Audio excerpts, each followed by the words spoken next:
বলেন আল্লাহ কিয়ামতের আগে আমাদের দেশে আর কোনো নারী শাসক চাই না। সবাই বলেন কি চাই না?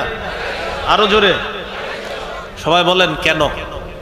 জোরে বলেন, আরো জোরে। قال رسول الله صلى الله عليه وسلم لا يفلح قوم ولوا امرهم امرأتان। বুখারীর বর্ণনা। নবী বলেন ওই জাতি কিছুতেই সফল হবে না যেই জাতি তাদের নেতৃত্বে কোনো নারীকে বসায় দেবে। এটা আসলে ঠিক, আপনার বুঝে আসুক না আসুক, নারী নেতৃত্বের যদি চিন্তা আবার করে থাকেন তাহলে পুরা কপাল। এটাও লিখবেন পোস্টারে, আগামীতে নারী শাসক চাই, কেননা আমি সারা জীবন হতভাগা থাকতে চাই, লিখে দিবেন। এই জন্য নারী শাসক বসানো যাবে না, এটা মাথা রাখতে হবে কোনোভাবেই না। রাষ্ট্র যেন ইসলামী রাষ্ট্র হয়, রাষ্ট্রের মধ্যে একজন শাসক যেন আদর্শ একজন মুসলিম রাষ্ট্র নায়ক হয়, পুরুষ একজন আদর্শ রাষ্ট্র নায়ক যেন হয়, এই চেষ্টা অব্যাহত রাখা, এটাও আল্লাহ রসুলের আদর্শ বাস্তবায়ন করা। কি ঠিক? আসলেই ঠিক। এটা কি ঠিক বলেন তো? মানে এটা রেডিমেড ঠিক না, মাহফিলে কিছু ঠিক আছে রেডিমেড, মানে হুদাও ঠিক করে অনেক সময়, কিন্তু এটা আসলেই ঠিক। তাহলে রাষ্ট্রে ইসলাম কায়েম করার চেষ্টা করা, আর ইসলামী সভ্য, ইসলামী সংস্কৃতি, ইসলামী সভ্যতা, ইসলামী আদর্শ কালচারে যেন দেশ চলে, এমন একজন আদর্শ পুরুষ রাষ্ট্রনায়কের জন্য আল্লাহর কাছে দোয়া করা। কি রাষ্ট্রনায়ক? এই পুরুষ শব্দটা চাইবার কোন? কি রাষ্ট্রনায়ক? আবার কোন? আবার আবার বলেন আল্লাহ কিয়ামতের আগে আমাদের দেশে আর কোনো নারী শাসক চাই না। কি চাই না? সবাই বলেন কি চাই না? আরো জোরে সবাই বলেন কেন? জোরে বলেন, আরো জোরে। قال رسول الله صلى الله عليه وسلم لا يفلح قوم ولوا امرهم امرأتان। বুখারীর বর্ণনা। নবী বলেন ওই জাতি কিছুতেই সফল হবে না যেই জাতি তাদের নেতৃত্বে কোনো নারীকে বসায় দেবে। এটা আসলে ঠিক, আপনার বুঝে আসুক না আসুক, নারী নেতৃত্বের যদি চিন্তা আবার করে থাকেন তাহলে পুরা কপাল। এটাও লিখবেন পোস্টারে, আগামীতে নারী শাসক চাই, কেননা আমি সারা জীবন হতভাগা থাকতে চাই, লিখে দিবেন। এই জন্য নারী শাসক বসানো যাবে না, এটা মাথা রাখতে হবে কোনোভাবেই না। হাফেজ মাওলানা ফয়সাল রহমতুল্লাহ আলাইহি ও এলাকার মৃত ব্যক্তিদের রূহের মাগফিরাত কামনায় কারি ইসমাইল রহমতুল্লাহ ফাউন্ডেশন, বাইতুস সুজুদ জামে মসজিদ ও জোয়াগ এলাকাবাসীর উদ্যোগে 2 দিনব্যাপী ষষ্ঠ বার্ষিকী ইসলামী মহাসম্মেলনের প্রধান অতিথি আল্লামা নুরুল হক দামাত বরকাতুহুল আলিয়া, সভাপতি কুমিল্লা জেলা কওমি মাদ্রাসা সংগঠন। আমাদের দেশের অনেক বড় বড় উলামায়ে কেরাম এখানে আমন্ত্রিত, বিশেষ করে উজানির পীর সাহেব আল্লামা ফজলে এলাহি, আল্লামা আশিক এলাহি, শেখুল হাদিস আল্লামা আব্দুর রহমান দামাত বরকাতুহুল আলিয়া, তারা সহ দেশের শীর্ষস্থানীয় উলামায়ে কেরাম তাশরিফ এনেছেন, আনবেন। এইভাবে আগামীকাল মাহফিল চলতে থাকবে। বিশেষ করে আজকে গুরুত্বপূর্ণ সর্বশেষ আলোচনা করবেন মাওলানা খালেদ সাইফুল্লাহ আইয়ুবী দামাত বরকাতুহুল আলিয়া। ইতিমধ্যে আপনারা ঘোষণা শুনেছেন, বাদেশা আলোচনা করবেন মুফতি ফজলুল হক আমিনী রহমতুল্লাহ আলাইহির সুযোগ্য জামাতা, আমাদের সম্মানিত ওস্তাদ, হুজুরের কাছে আমিও উসুলুল ইফতা পড়েছি, হযরত মাওলানা মুফতি সাখাওয়াত হোসাইন রাজি দামাত বরকাতুহুল আলিয়া আলোচনা করবেন। ইতিমধ্যে উপস্থিত হয়েছেন আমাদের কুমিল্লারই সন্তান হযরত মাওলানা শেখুল হাদিস লোকমান মাযহারি দামাত বরকাতুহু। এই সমস্ত বড় বড় উলামায়ে কেরাম সহ আজকে অনেক বড় আলেমরা উপস্থিত হবেন, আলোচনা করবেন। আগামীকালও আলোচনা হবে। ব্যবস্থাপনা মারকাজুল ফুরকান শিক্ষা পরিবার, সভাপতি মাওলানা মকবুল আহমদ, মাওলানা তাজুল ইসলাম, মাওলানা আবুল কালাম, মাওলানা এরশাদুল্লাহ। উপস্থিত হযরত উলামায়ে কেরাম, মুসলমান ভাইরা, আল্লাহ তাআলার দরবারে শুকরিয়া আদায় করছি, আল্লাহ আমাদেরকে এই মাহফিলে উপস্থিত হওয়ার তৌফিক দান করেছেন বলে আলহামদুলিল্লাহ। আমি আপনাদের সামনে সূরাতুন নাহলের 92 নম্বর আয়াতে কারিমা তেলাওয়াত করেছি। সূরা মুহাম্মদের 33 নম্বর আয়াত তেলাওয়াত করেছি। এই দুটি আয়াতে কারিমা তেলাওয়াত করেছি। আয়াত সামনে রাখলে বিষয়বস্তু দ্বারায় ভালো কাজ করার পর এটাকে নষ্ট না করা, ভালো কাজ করার পর এটাকে নষ্ট না করা। রমজান মাসে আল্লাহ আমাদেরকে ভালো কাজ করার সুযোগ দিয়েছে। তো এই যে রমজানে ফরজ, নফল, সুন্নত যে ভালো কর্মগুলো আমরা করেছি এগুলো যেন আমরা নষ্ট করে না দিই। এই জন্য রমজান পরবর্তী আমাদের করণীয়, 1 নম্বর করণীয়, হেদায়েতের মোকাবেলায় পথভ্রষ্টতা গ্রহণ না করা। এইখানে আল্লাহ আমাদেরকে আনছেন, আমরা আশা করি আমাদেরকে আল্লাহ হেদায়েতের উপর রেখেছেন বলে এই ভালো কাজ করার তৌফিক আল্লাহ আমাদেরকে দিয়েছেন। তো এই যে হেদায়েত, এই হেদায়েতের মোকাবেলায় পথভ্রষ্টতা গ্রহণ না করা। সূরা আরাফের 175, 176 এই 2 আয়াতে আল্লাহ বলেন, ওয়াতলু আলাইহিম নাবাআল্লাযী আতাইনাহু আয়াতিনা ফানসালাখা মিনহা ফাআতবা'হু আশ-শাইতানু ফাকানা মিনাল গাওয়িন। আপনি তাদেরকে পড়ে শোনান, নাবাআল্লাযী আতাইনাহু আয়াতিনা, ওই ব্যক্তির ঘটনা যাকে আমি আমার নিদর্শনাবলী দিয়েছিলাম। ফানসালাখা মিনহা, সে তা থেকে বিচ্যুত হয়ে গিয়েছে। ফাআতবা'হু আশ-শাইতানু ফাকানা মিনাল গাওয়িন, শয়তান তার পিছু নিয়েছে, ফলে সে পথভ্রষ্টদের অন্তর্ভুক্ত হয়ে গেল। নবী, আপনি তাদেরকে শুনিয়ে দেন তার ঘটনা যাকে আমি আমার নিদর্শনাবলী দিয়েছিলাম, নিদর্শনাবলী দিয়ে হেদায়েত দিয়েছিলাম, সে এই হেদায়েত থেকে বিচ্যুত হয়ে গিয়েছে, ফলে সে পথভ্রষ্টদের অন্তর্ভুক্ত হয়ে গিয়েছে। আয়াতে এই সেই ব্যক্তি দ্বারা উদ্দেশ্য, বালআম বাউরা নামে এক ব্যক্তি ছিল, বালআম ইবনে বাউরা। এই লোক আল্লাহর কাছে দোয়া করার সাথে সাথে আল্লাহ কবুল করে ফেলতেন, এত বড় আল্লাহর ওলি ছিল। মুসা আলাইহিস সালামের বিরুদ্ধে বদদোয়া করার জন্য তার কাছে আবেদন জানাইল এক সম্প্রদায়। বালআম জবাব দিল, মুসার বিরুদ্ধে বদদোয়া করলেও কোনো কাজ হবে না। কেন? তিনি হকের উপরে আছেন, আমি তার বিরুদ্ধে বদদোয়া করলে উল্টা আমার ক্ষতি হবে। তারা তাকে দুনিয়াবি অনেক লোক দেখাইল, কাজ হয় নাই।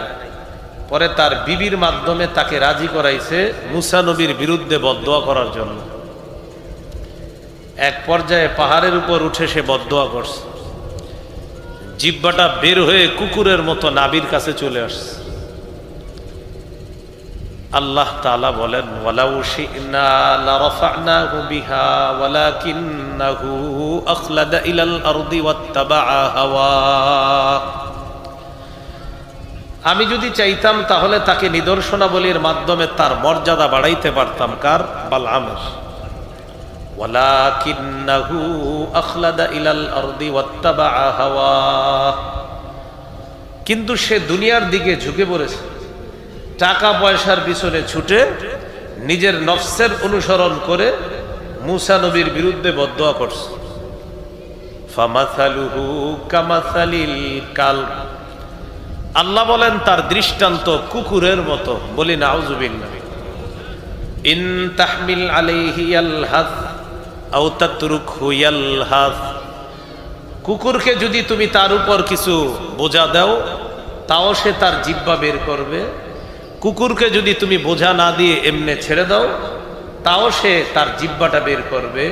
বালাম হয়ে গেছে এখন ওই কুকুরের মতো, তার কাছে বিদ্যা বুদ্ধি থাকা না থাকা বরাবর হয়ে গেছে, কারণ সে হেদায়েতের উপর না থেকে মুসা নবীর বিরুদ্ধে বদদোয়া করে পথভ্রষ্টতা গ্রহণ করে নিয়েছে। এই জন্য হেদায়েত বড় দামি জিনিস। আল্লাহ আমাদেরকে ৫ ওয়াক্ত নামাজে প্রত্যেক রাকাতের মধ্যে শিখিয়ে দিয়েছেন ইহদিনাস সিরাতাল মুস্তাকিম, যেন আমরা আল্লাহর কাছে হেদায়েত চাই। এই জন্য আল্লাহর কাছে হেদায়েত চাওয়া। আল্লাহ আমাদেরকে মৃত্যু পর্যন্ত হেদায়েতের উপর অটল অবিচল থাকার তৌফিক দান করেন। রাসূলুল্লাহ সাল্লাল্লাহু আলাইহি সাল্লাম একটা দোয়া শিখিয়ে দিয়েছে, আল্লাহুম্মা মুকাল্লিবাল কুলুব সাব্বিত কলবি আলা দীনিক। হে আল্লাহ, অন্তরসমূহের পরিবর্তনকারী, আপনি আমার অন্তরটাকে দ্বীনের উপর অটল রাখেন, অবিচল রাখেন। আল্লাহুম্মা মুকাল্লিবাল কুলুব সাব্বিত কলবি আলা দীনিক। হে আল্লাহ, অন্তরসমূহের পরিবর্তনকারী, আপনি আমার অন্তরটা দ্বীনের উপর অটল রাখেন। আরবিটা না পারলে বাংলাও তো বলতে পারবেন। হে অন্তরসমূহের পরিবর্তনকারী আল্লাহ, আপনি আমার অন্তরটা দ্বীনের উপর অটল অবিচল রাখেন, আমি যেন হেদায়েতের উপর চলতে পারি, আপনি আমাকে তৌফিক দান করেন। তাহলে রমজান পরবর্তী ১ নম্বর কাজ হেদায়েতের মোকাবেলায় পথভ্রষ্টতা গ্রহণ না করা। রমজান আমাদের মাঝে একটা ভালো লাগা কাজ করেছে, রমজানের পরেও যেন রমজানের ওই ভালো লাগা, আমলের প্রতি আগ্রহ, তেলাওয়াতের প্রতি আগ্রহ, এটা ধরে রাখতে পারি। আল্লাহ তৌফিক দান করেন। রমজান পরবর্তী দ্বিতীয় কাজ, ইবলিস রমজানে বন্দী ছিল, সে ছাড়া পেয়ে গেছে। রমজান পরবর্তী দ্বিতীয় কাজ, শয়তানকে শত্রু হিসাবে গ্রহণ করা। কি হিসাবে? আমাদের শত্রু 1 মাস ছিল না, ও আবার চলে আসছে, ওকে শত্রু হিসাবে গ্রহণ করা। 1 নম্বর দৃষ্টান্ত সূরা ফাতিরের 6 নম্বর আয়াত, আল্লাহ বলেন ইন্নাশ শাইতানা লাকুম আদুউন ফাত্তাখিযুহু আদুওয়া। নিশ্চয়ই শয়তান তোমাদের শত্রু, তাকে শত্রু হিসাবেই গ্রহণ করো। ইন্নামা ইয়াদউ হিজবাহু লিয়াকুনু মিন আসহাবিস সাঈর। শয়তান তার দলবলকে আহ্বান করে তাদেরকে জাহান্নামী বানানোর জন্য। বলি নাউযুবিল্লাহ। তাহলে শয়তানকে কি হিসাবে গ্রহণ করা? শত্রু। ইন্নাশ শাইতানা লাকুম আদু, নিশ্চয়ই শয়তান তোমাদের শত্রু। ফাত্তাখিযুহু আদুওয়া, তোমরা তাকে শত্রু হিসাবে গ্রহণ করো। 2 নম্বর দৃষ্টান্ত সূরা আরাফের 17 নম্বর আয়াতে আল্লাহ বলেন সুম্মা লাআতিয়ান্নাহুম মিন বাইনি আইদিহিম ওয়া মিন খালফিহিম ওয়া আন আইমানিহিম ওয়া আন শামাইলিহিম। ইবলিস চ্যালেঞ্জ করে বলে সুম্মা লাআতিয়ান্নাহুম মিন বাইনি আইদিহিম ওয়া মিন খালফিহিম, আমি তাদের সামনে থেকে, পিছন থেকে, ওয়া আন আইমানিহিম, ডান থেকে, ওয়া আন শামাইলিহিম, বাম থেকে তাদের কাছে আসবে। শয়তান বলে অবশ্যই আমি তাদের কাছে যাব, আমার আপনার কাছে আসবে, সামনে থেকে, পিছন থেকে, ডান দিক থেকে, বাম দিক থেকে শয়তান আমাদের কাছে আসবে। এই জন্য শয়তানকে শত্রু হিসাবে গ্রহণ করা। সূরা আরাফের 27 নম্বর আয়াতে আল্লাহ বলেন ইয়া বানি আদম লা ইফতিনান্নাকুমুশ শাইতানু কামা আখরাজা আবাওয়াইকুম মিনাল জান্নাতি ইয়ানজিউ আনহুমা লিবাসাহুমা লিউরিয়াহুমা মিন সাওআতিহিমা ইন্নাহু ইয়ারাকুম ওয়া কাবিলুহু মিন হাইসু লা তারাউনাহুম। আল্লাহ তাআলা বলেন, ইয়া বানি আদম লা ইয়াফতিনান্নাকুমুশ শাইতান, হে আদম সন্তান, শয়তান যেন তোমাদেরকে বিভ্রান্ত করতে না পারে। কামা আখরাজা আবাওয়াইকুম মিনাল জান্নাহ, যেমনি ভাবে তোমাদের আব্বা আম্মাকে সে জান্নাত থেকে বের করে ছেড়েছে। ইয়ানজিউ আনহুমা লিবাসাহুমা, তোমাদের আব্বা আম্মার কাপড় সে টেনে ধরছে শয়তান। লিউরিয়াহুমা সাওআতিহিমা, তাদের উভয়কে উভয়ের লজ্জাস্থান দেখানোর জন্য শয়তান তাদের কাপড় টেনে ধরছে। ইন্নাহু ইয়ারাকুম হুয়া ওয়া কাবিলুহু মিন হাইসু লা তারাউনাহুম, নিশ্চয়ই শয়তান এবং তার সাঙ্গপাঙ্গরা তোমাদেরকে এমন ভাবে দেখে, এমন জায়গা থেকে দেখে তোমরা তাদেরকে দেখো না। এই জন্য ইবলিস আমাদেরকে দেখে, আমরা দেখি না। ডান থেকে বাম থেকে সামনে থেকে পিছন থেকে আসে, আমরা দেখি না। তাই আল্লাহ বললেন ইবলিসকে শত্রু হিসাবে গ্রহণ করো। সহিহ বুখারীর বর্ণনা 2038 নম্বর হাদিস। এই হাদিসের মধ্যে আছে, হাদিসের শেষে আছে, قال رسول الله صلى الله عليه وسلم إن الشيطان يجري من الإنسان مجرى الدم। নবীজি সাল্লাল্লাহু আলাইহি সাল্লাম বলেন, শয়তান ইয়াজরি চলাচল করে, মিনাল ইনসানি মাজরাদ দাম, মানুষের রক্ত চলাচলের যে জায়গা সেখানে শয়তান চলাচল করে। আমাদের রক্ত চলাচলের জায়গায় শয়তান চলাচল করতে পারে, কতটা সতর্ক থাকা দরকার। তাই শয়তান ছাড়া পেয়ে গেছে, রমজান শেষ, শয়তান ছাড়া পেয়েছে। রমজান পরবর্তী দ্বিতীয় কাজ শয়তানকে শত্রু হিসাবে গ্রহণ করা। রমজান পরবর্তী 3 নাম্বার কাজ নামাজ ছেড়ে না দেওয়া। রমজানে দেখেন মানুষ রমজানের বাহিরে যেই পরিমাণ নামাজ পড়ে, রমজান মাসে আমাদের নামাজের আগ্রহটা কিন্তু আসলে একটু বেশি থাকে। আপনি দেখবেন যারা পুরা বছরও নামাজ পড়ে না, ও রমজানে 2-4 উক্ত পড়ে। আবার যারা পুরা বছর নামাজ পড়ে না, রমজানে সাহারিটা খায়া চিন্তা করে যাই ফজরটা বুইরা আসি। মানে অর্থাৎ অনেক মানুষ যারা এমনি নামাজ পড়ে না কিন্তু রমজানে নামাজ পড়ে। রমজান পরবর্তী 3 নাম্বার কাজ, নামাজের যে অভ্যাসটা হয়েছে আমাদের, এটা ধরে রাখা, এটা ছেড়ে না দেওয়া।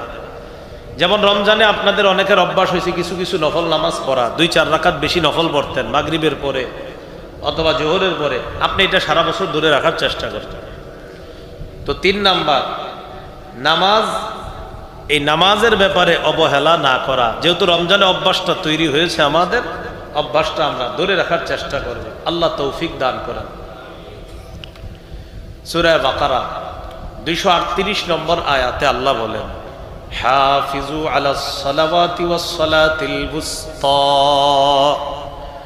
তোমরা নামাজ সমূহের প্রতি যত্নবান হও, বিশেষ করে মধ্যম নামাজ, আসরের নামাজ। আসরের কথা কেন বলছি? ওই আসরের সময় কেউ থাকে মাঠে, কেউ থাকে ঘাটে, কেউ থাকে রান্নায় চুলার সামনে।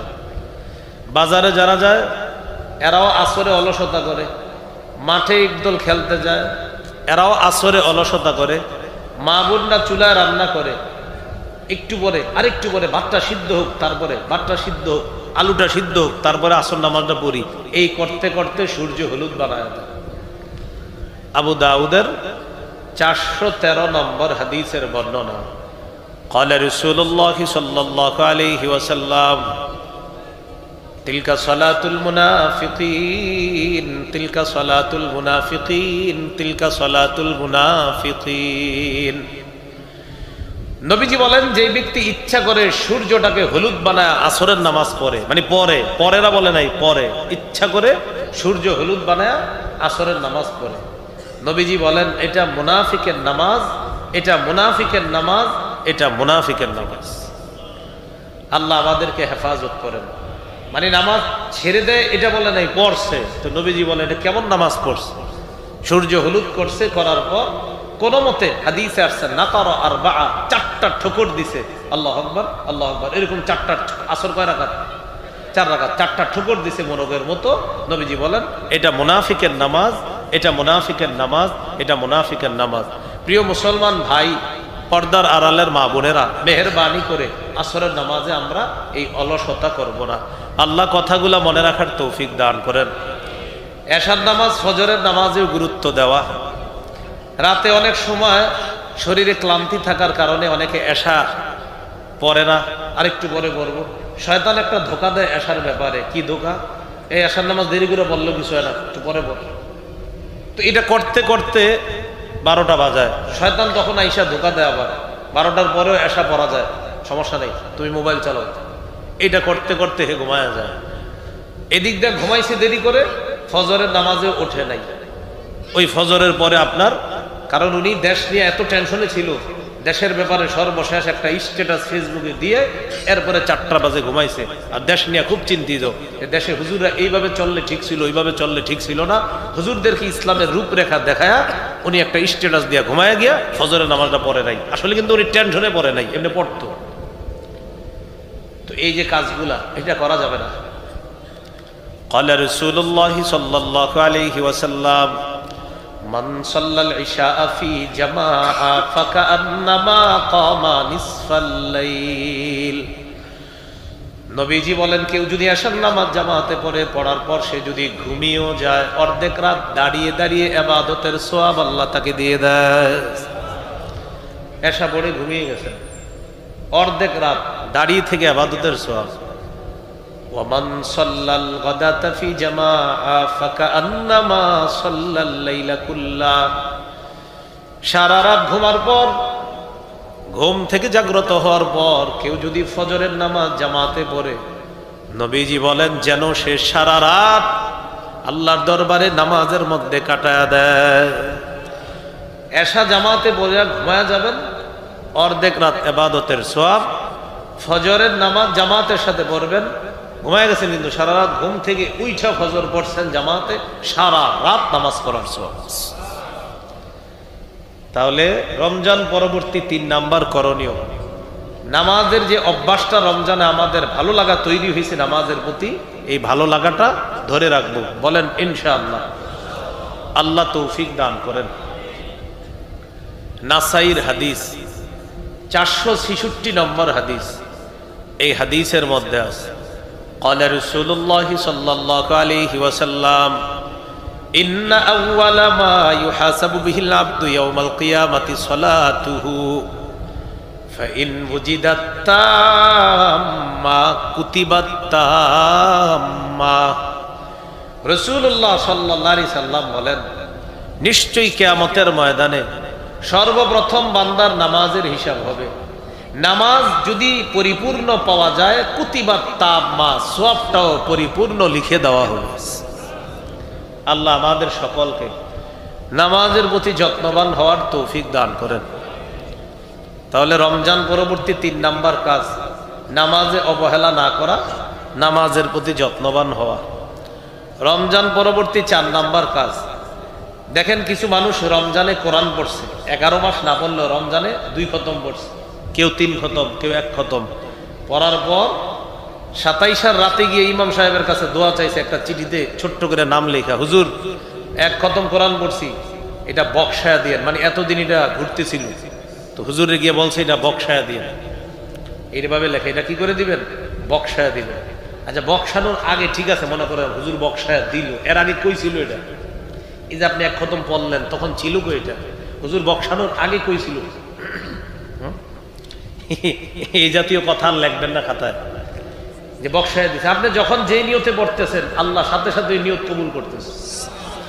তো আপনি যে 27 দিন পড়লেন, মানে 27 দিন কই ছিল বলেন? এটা কি ঘুরতেছে কোথাও? তো হুজুরের কাছে গিয়ে বললেন, হুজুর বক্সায় দিয়ে, মানে আমি পড়ছি, পড়ার পর এটা ঝুলাই রাখছি আপনার জন্য, এখন আপনি বললে বিষয়টা ঠিক হবে। তো এই জাতীয় যাই হোক, তো রমজানে অনেকে কোরআন পড়ি আমরা, কেউ 2 খতম, কেউ 3 খতম। পড়ার পর 27 রাতে কোরআনটা গিলাফের মধ্যে উঠে রাইখা দেয়, আবার 11 মাস ধরে না। এটা করেন না। কোরআনের যে অভ্যাসটা তৈরি হয়েছে, আল্লাহর হস্তে কোরআন পড়া শুরু করেন। প্রতিদিন 2-4 পৃষ্ঠা হলে কোরআন পড়েন। আমি কসম করে বলি, এই জায়গায় যারা আছেন প্রতিদিন কোরআন পড়েন, পড়ার পর আপনার ঘরে বরকত শুরু হয় কিনা আপনি দেখেন। প্রতিদিন পড়েন, অবশ্যই ঘরে চারদিক থেকে বরকত শুরু হবে। আপনি কোরআন পড়েন নিয়মিত, সবাইকে কোরআন পড়ান, আল্লাহ তৌফিক দান করেন। কোরআন পড়ব তো ইনশাআল্লাহ। সূরা ফাতির 30-31 নম্বর, 29-30-31 নম্বর আয়াতে আল্লাহ বলেন, ইন্নাল্লাযীনা ইয়াতলুনা কিতাবাল্লাহ ওয়া আকামুস সালাতা ওয়া আনফাকু মিম্মা রাযাকনাহুম সিররাও ওয়া আলানিয়াহ ইয়ারজুনা তিজারাতাল লান তাবুর। আল্লাহ বলেন নিয়মিত যাদের তিনটা অভ্যাস হবে, 1 নাম্বার আল্লাহর কোরআন তেলাওয়াত করবে, 2 নাম্বার নামাজ কায়েম করবে, 3 নাম্বার আল্লাহ যা দান করেছেন ওই ব্যক্তিকে, আমাকে আপনাকে যে সম্পদের মালিক বানিয়েছেন এখান থেকে গোপনে প্রকাশ্যে আল্লাহর রাস্তায় দান করবে। আমি আবার বলছি, আয়াতের 3টা অভ্যাসের কথা বলা হয়েছে। নিয়মিত কোরআন তেলাওয়াত করা, নিয়মিত নামাজ পড়া, নিয়মিত সাধ্য অনুযায়ী কিছু দান সদকা করা। এটা যারা করবে আল্লাহ বলেন তারা এমন ব্যবসা কামনা করে যেই ব্যবসা কখনো ধ্বংস হবে না, এই ব্যবসা লাভ আর লাভ। এখান থেকে একটা সুন্দর শিক্ষা পাইতেছি আমরা যে প্রতিদিন 3টা অভ্যাস চালু রাখা, কোরআন তেলাওয়াত, 5 ওয়াক্ত নামাজ, সাধ্য অনুযায়ী দান সদকা। কোরআন তেলাওয়াত, 5 ওয়াক্ত নামাজ, সাধ্য অনুযায়ী দান সদকা। যাই হোক, আমাদের মূল বিষয় হলো রমজান পরবর্তী 4 নাম্বার কাজ কোরআন পড়া। রমজানে কোরআনের সাথে আমাদের একটা সম্পর্ক ছিল, এই সম্পর্কটা ধরে রাখা। সূরা বাকারা 185 নম্বর আয়াতে আল্লাহ বলেন, শাহরু রমাদানাল্লাযী উনজিলা ফীহিল কুরআন। রমজান মাস, যেই মাসে কোরআন নাজিল করা হয়েছে। রাসূলুল্লাহ সাল্লাল্লাহু আলাইহি সাল্লামকে আল্লাহ হুকুম করেছেন কোরআন তেলাওয়াত করার জন্য। 21 পারা খুলে দেখবেন শুরু হয়েছে যে আয়াত দিয়ে, সূরা আনকাবুতের 45 নম্বর আয়াত দিয়ে 21 নম্বর পারাটা শুরু হয়েছে। আল্লাহ তাআলা বলেন, উতলু মা উহিয়া ইলাইকা মিনাল কিতাব। নবী আপনার কাছে কোরআনের যে অংশ ওহী হিসাবে আসে এটা আপনি তেলাওয়াত করেন, এটা আপনি পড়েন, এটা আপনি তেলাওয়াত করেন। আল্লাহ আমাদেরকে কোরআন তেলাওয়াত করার তৌফিক দান করেন। রাসূলুল্লাহ সাল্লাল্লাহু আলাইহি সাল্লামের এক সাহাবী রাতের বেলা কোরআন পড়তেছে। সহিহ বুখারী 5011 নম্বর হাদিস। হাদিসের বর্ণনাকারী বারা ইবনে আযিব রাদিয়াল্লাহু তাআলা তিনি বলেন, কানা রাজুলুন ইয়াকরাউ সূরাতাল কাহফি। এক ব্যক্তি, এক সাহাবী রাতের বেলা সূরা কাহফ পড়তেছে। ফাতাগাশাতহু সাহাবা। আকাশের এক খণ্ড মেঘ আইসা তার বাড়ির উপরে ছায়া দিতেছে। উনি কোরআন পড়ে, আকাশের মেঘখণ্ড আইসা ছায়া দিতেছে। ওনার পাশে ওনার ঘোড়া বাঁধা, ওনার উট বাঁধা ওনার পাশে। আরেক বর্ণনা আসছে ঘোড়া বাঁধা। তো এই যে পাশে বাহনটা বাঁধা, উনি কোরআন তেলাওয়াত করে, ওনার ঘোড়া খালি লাফায়। আর অন্য জায়গায় আসছে উটনি লাফায়। তো তেলাওয়াত করে, এটা লাফায় কেন? চিন্তা করলেন ঘটনা কি, এটা লাফায় কেন? উনি তেলাওয়াত করা শেষ, ওই প্রাণীর লাফানো বন্ধ হয়ে গেছে। রাসূলুল্লাহ সাল্লাল্লাহু আলাইহি সাল্লামের কাছে গেলেন, যাওয়ার পর বললেন, হুজুর রাতের বেলা তেলাওয়াত করতেছিলাম, এমন এমন ঘটনা আমার সাথে ঘটছে। রাসূলুল্লাহ সাল্লাল্লাহু আলাইহি সাল্লাম বললেন, তিলকাস সাকিনাতু তানাজ্জালাত বিল কুরআন। তুমি রাতে কোরআন তেলাওয়াত যখন করতেছিলা তখন কোরআনের কারণে আল্লাহর আসমান থেকে তোমার বাড়ির উপর সাকিনা, প্রশান্তি অবতীর্ণ হয়েছে। এই হাদিস থেকে বোঝা যায় কোরআন পড়লে সাকিনা আসে, প্রশান্তি আসে, রহমত বরকত নাজিল করেন। আল্লাহ আমাদেরকে কোরআন পড়ার তৌফিক দান করেন। কোরআন ধীরে ধীরে পড়া। সূরা মুজাম্মিলের 4 নম্বর আয়াতে আল্লাহ বলেন, ওয়ারাত্তিলিল কুরআনা তারতিলা। আপনি ধীরে ধীরে কোরআন পড়েন। কোরআন সুললিত কণ্ঠে পড়া। ক্বালা রাসূলুল্লাহ সাল্লাল্লাহু আলাইহি ওয়াসাল্লাম, যায়্যিনুল কুরআনা বিআসওয়াতিকুম। রাসূলুল্লাহ সাল্লাল্লাহু আলাইহি সাল্লাম বলেন, তোমরা তোমাদের কণ্ঠের মাধ্যমে কোরআনকে সুন্দর করো। সুললিত কণ্ঠে তোমরা কোরআন পড়ো, সুললিত কণ্ঠে তোমরা কোরআন পড়ো। এই জন্য ধীরে ধীরে পড়া, সুন্দর কণ্ঠে কোরআন পড়ার চেষ্টা করা। আল্লাহ তৌফিক দান করেন।